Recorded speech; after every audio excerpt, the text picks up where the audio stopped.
ദേശാഭിമാനിയുടെ resident editor ആയ PM മനോജിൻ്റെ ഒരു Facebook post ഇന്ന് പുള്ളിക്കാരൻ്റെ വാളിൽ വന്നിരുന്നു. അതായത് മരണപ്പെട്ട മുൻ CPM നേതാവും പിന്നീട് CMB സ്ഥാപക നേതാവുമായ MB രാഘവനെക്കുറിച്ചുള്ള ഒരു ചെറിയ കുറിപ്പായിരുന്നു അത്. 80കളുടെ തുടക്കത്തിൽ എൻ്റെ ഏറ്റവും പ്രിയപ്പെട്ട നേതാവ് MBR ആയിരുന്നു എന്നാണ് PM മനോജ് പറയുന്നത്.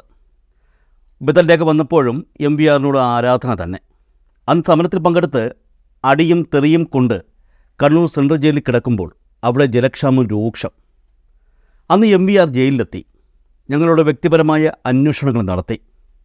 മുറിവുകൾ തൊട്ടുനോക്കി ആശ്വാസ വാക്കുകൾ പറഞ്ഞു. ചികിത്സ നൽകാൻ ജയിൽ സൂപ്രണ്ടിന് കർശന നിർദ്ദേശം നൽകി. അഞ്ചരക്കണ്ടിൽ നിന്ന് വെള്ളം കൊണ്ടുവരാൻ ഉഗ്രശാസന പുറപ്പെടുവിച്ചു.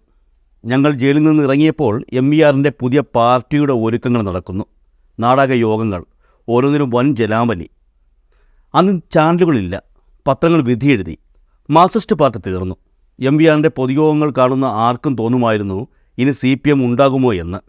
ഒന്നും സംഭവിച്ചില്ല. 1987 വൻ ഭൂരിപക്ഷം നേടി LDF വന്നു. MBRൻ്റെ പാർട്ടി സഭയിലെ ഏകാംഗ കക്ഷിയായി.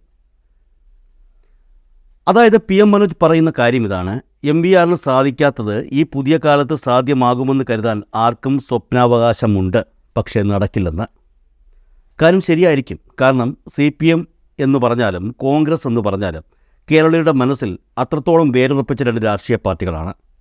ബംഗാളിലും ത്രിപുരയിലുമൊക്കെ CPM തകർന്നു എന്ന് കരുതി കേരളത്തിലും അത് സാധ്യമാകണമെന്ന് ഒരുപക്ഷെ പലരും സ്വപ്നം കാണുമായിരിക്കും. നടക്കില്ല എന്ന് തന്നെയാണ് എനിക്കും തോന്നുന്നത്. കോൺഗ്രസ് എന്ന് പറയുന്ന പ്രസ്ഥാനത്തെ കേരളീയ മണ്ണിൽ നിന്ന് തുടച്ചു നീക്കാൻ കഴിയുമോ? അതുപോലെ തന്നെയാണ് CPM എന്ന് പറയുന്ന രാഷ്ട്രീയ പാർട്ടിയെയും.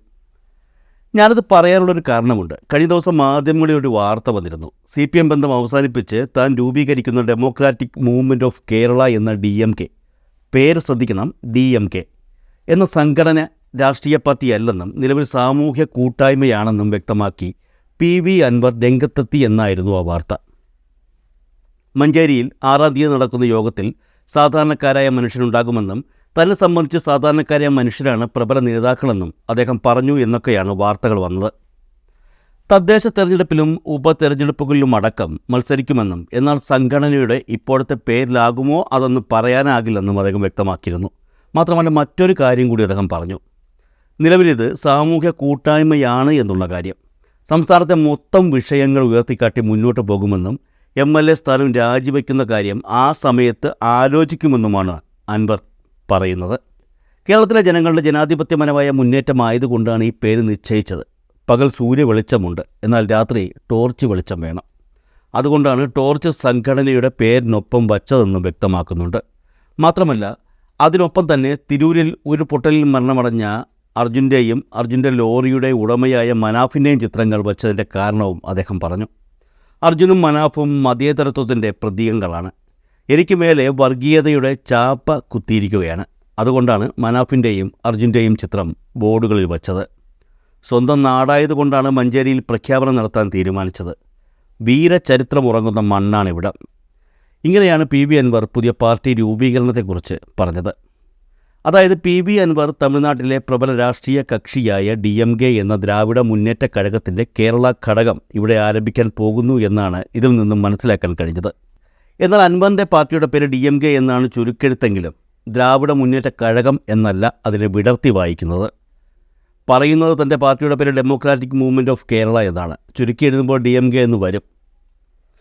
പുതിയ പാർട്ടി രൂപീകരണവുമായി ബന്ധപ്പെട്ട് ചെന്നൈയിൽ എത്തിയ അൻവർ DMKയുടെ ചില നേതാക്കളുമായി ചർച്ച നടത്തിയതിൻ്റെ ദൃശ്യങ്ങൾ പുറത്തു വന്നിരുന്നു. ഒക്ടോബർ 6-ാം തീയതി, അതായത് ഇന്ന്, മഞ്ചേരി രാഷ്ട്രീയ വിശദീകരണ യോഗം നടക്കാനിരിക്കെയാണ് അപ്രതീക്ഷിത നീക്കം നടന്നത്.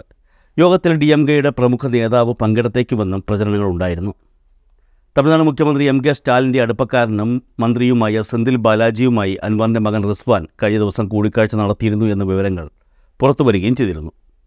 ഇതിനിടെ DMK കേരള സംസ്ഥാന ജനറൽ സെക്രട്ടറി മുരുകേശനുമായി അൻവറും കൂടിക്കാഴ്ചകൾ നടത്തുകയും ചെയ്തിരുന്നു. സംഘപരിവാറിനെ ശക്തമായി പ്രതിരോധിക്കുന്ന സ്റ്റാലിൻ്റെ വ്യക്തിപ്രഭാവം തനിക്ക് ഗുണമാവുമെന്ന് കണക്കുകൂട്ടിയാണ് അൻവർ DMKയുമായി സഖ്യത്തിനായി പുറപ്പെട്ടത് എന്ന് വ്യക്തം.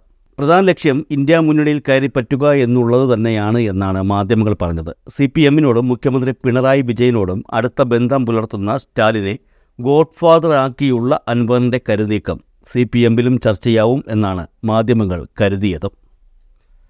ഇത്രയും കാര്യങ്ങളാണ് കഴിഞ്ഞ ദിവസം സംഭവിച്ചത്. സ്വാഭാവികമായും നമ്മളെല്ലാവരും വിചാരിക്കും CPM-നെ പ്രതിസന്ധിയിലാക്കിക്കൊണ്ട് അൻവർ കരുനീക്കങ്ങൾ നടത്തിയെന്ന്. എന്നാൽ എന്താണ് സംഭവിച്ചത്? ഇന്ന് ഉച്ചയോടുകൂടി ഇതുമായി ബന്ധപ്പെട്ട് പുതിയ വാർത്തകൾ എത്തിയിരുന്നു. അതായത് PV അൻവർ പുതുതായി രൂപീകരിക്കുന്ന പാർട്ടിക്ക് DMK-യിൽ പ്രവേശനമില്ല എന്നുള്ളത്. CPM-നോട് ഇടഞ്ഞ് DMK നേതൃത്വം നൽകുന്ന മുന്നണിയിൽ ചേരാനുള്ള PV അൻവർ MLA-യുടെ മോഹം പൊരിയുന്നു എന്നാണ് ചില മാധ്യമങ്ങൾ റിപ്പോർട്ട് ചെയ്തിരിക്കുന്നത്. പാർട്ടിയിലോ മുന്നണിയിലോ എടുക്കില്ലെന്ന നിലപാടിലാണ് DMK നേതൃത്വം എന്നും കേരളത്തിലെ LDF പാർലമെൻ്ററി പാർട്ടിയിൽ നിന്ന് പുറത്താക്കിയ ആളെ എടുക്കുന്നത് മുന്നണി മര്യാദയ്ക്ക് വിരുദ്ധമാണെന്ന് DMK വക്താവ് TKS ഇളങ്കോവൻ ഒരു ന്യൂസ് ചാനലിനോട് പറഞ്ഞു എന്നും മാധ്യമങ്ങൾ വ്യക്തമാക്കുന്നുണ്ട്. അതായത് ചുരുക്കി പറഞ്ഞാൽ PV അൻവറിനെ ഇടതുപക്ഷ ജനാധിപത്യ മുന്നണിയിലും ദേശീയ തലത്തിൽ ഇന്ത്യ മുന്നണിയിലും ഇനി തുടരാൻ ആകില്ല എന്ന് തന്നെയാണ് ഇതിലൂടെ വ്യക്തമാകുന്നത്. അതേസമയം ഇളങ്കോവൻ മറ്റൊരു കാര്യം കൂടി പറയുന്നുണ്ട്. PV അൻവർ വിഷയവുമായി ബന്ധപ്പെട്ട് അന്തിമ തീരുമാനം മുഖ്യമന്ത്രി സ്റ്റാലിൻ എടുത്തേക്കുമെന്നാണ് അദ്ദേഹം പറഞ്ഞത്. അൻവറുമായി ചെന്നൈയിൽ DMK നേതാക്കൾ ചർച്ച നടത്തിയിരുന്നു എങ്കിലും ചർച്ചയുടെ വിവരങ്ങൾ പുറത്തുവിട്ടിട്ടില്ല. മുതിർന്ന നേതാവും മന്ത്രിയുമായ സെന്തിൽ ബാലാജി വഴിയാണ് അൻവറിൻ്റെ നീക്കങ്ങൾ എന്ന് മാത്രമാണ് മാധ്യമങ്ങൾക്ക് അറിയാൻ കഴിഞ്ഞത്.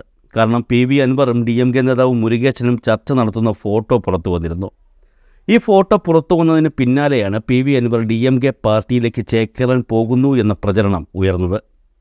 എന്നാൽ അതിനെ തള്ളിക്കൊണ്ടാണ് ഇപ്പോൾ DMK തന്നെ രംഗത്തെത്തിയിരിക്കുന്നത്.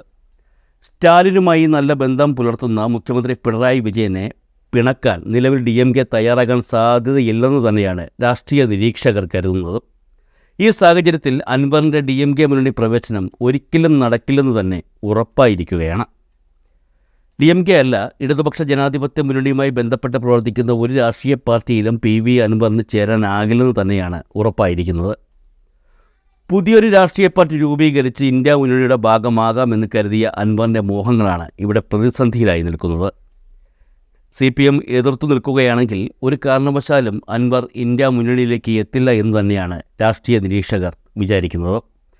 ഏതായാലും നിലവിലെ സാഹചര്യത്തിൽ PV അൻവറിന് പുറത്തുനിന്ന് മാത്രമേ പട നയിക്കാൻ ആവുകയുള്ളൂ എന്ന് തന്നെയാണ് കരുതുന്നത്. ഒരിക്കലും പുതിയൊരു പാർട്ടി രൂപീകരിച്ചുകൊണ്ട് ഇന്ത്യ മുന്നണിയുടെ ഭാഗമാകാൻ PV അൻവറിന് കഴിയില്ല എന്ന് ഉറപ്പായിരിക്കുകയാണ്. PV അൻവറിൻ്റെ വിമത ശബ്ദം CPM എന്ന രാഷ്ട്രീയ പാർട്ടിയിൽ ചലനങ്ങൾ ഉണ്ടാക്കുമെന്ന് കരുതിയവർ ഏറെയാണ്. എന്നാൽ അത്തരത്തിൽ ഒരു മാറ്റം കേരളത്തിൽ ഒരിക്കലും ഉണ്ടാകില്ലെന്ന് തന്നെയാണ് രാഷ്ട്രീയ നിരീക്ഷകർ പറയുന്നത്. CPM-ഉം കോൺഗ്രസും പോലുള്ള വലിയ രാഷ്ട്രീയ പാർട്ടികൾക്ക് വിമതരായാൽ ആ സമയത്ത് ലഭിക്കുന്ന കുറച്ച് പിന്തുണയല്ലാതെ മറ്റൊന്നും അവർക്ക് ലഭിക്കില്ല എന്നുള്ളതാണ് യാഥാർത്ഥ്യം. 6-ാം തീയതി നടക്കുന്ന PV അൻവറിൻ്റെ രാഷ്ട്രീയ പാർട്ടി പ്രഖ്യാപന യോഗത്തിൽ എന്ത് സംഭവിക്കുമെന്ന് ഇനി കണ്ടു തന്നെ അറിയണം. തമിഴ്നാട്ടിലെ പ്രമുഖ രാഷ്ട്രീയ കക്ഷിയായ DMK-യുടെ കേരള ഘടകം ഇടുക്കി ഉൾപ്പെടെയുള്ള ജില്ലകളിൽ പ്രവർത്തിക്കുന്നതിനാൽ ഈ പേരിന് തന്നെ എത്രത്തോളം ആയുസ്സുണ്ടാകുമെന്ന് ഒട്ടും ഉറപ്പില്ലാത്ത സാഹചര്യമാണ്.